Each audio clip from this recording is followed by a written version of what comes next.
Imana yambwiye ngo ntabwo ari umudayimoni gusa, hari n'undi mudayimoni witwa Nyirambegeti witwa Makibiri ugiye kuduheza abantu hasi. Kabiri, hari umudayimoni witwa Sundiyata. Uyu mudayimoni yamaze kuzamuka mu bantu. Witwa Sundiyata. Umudayimoni witwa Sundiyata.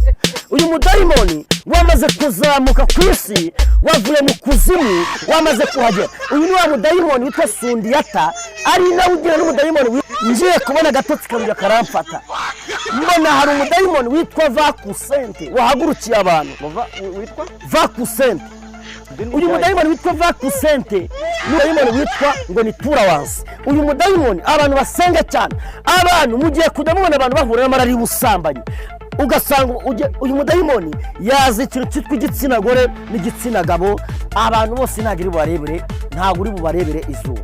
ngo Nyirambegeti wabanje ngo witwa hari umudayimoni witwa n'abadayimoni bane Imana nyerekeye. wa mbere Umudayimoni wa mbere yitwa Sundiyata. Umudayimoni wa kabiri bawita Turawansi. Umudayimoni wa gatatu bawita Nyirambegeti na Vakusente. Undi mudayimoni bawita Sariwasaja.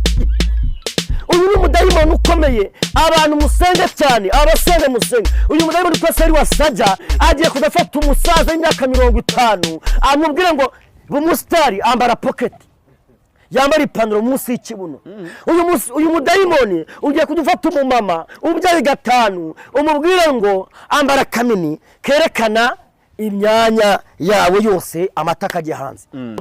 Kuko ndi gusenga hari uyu mudayimoni witwa Vakusente ni umudayimoni mubi cyane, ugiye kujya utera abantu bagira ubukene.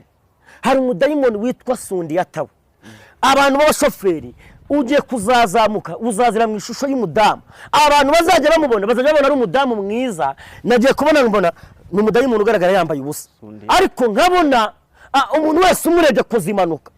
Ndabwira umuntu w'umushoferi ahari wese, ndabwira umuntu utwara ikinyabiziga ahari wese ngo ajya ava mu rugo yasenze, buri uko agiye mu kazi, buri uko ugiye kwinjira mu modoka ubanza usenge, waba uri umugenzi musenge, kuko mwirukane umudayimoni kuko yamaze gutera abantu.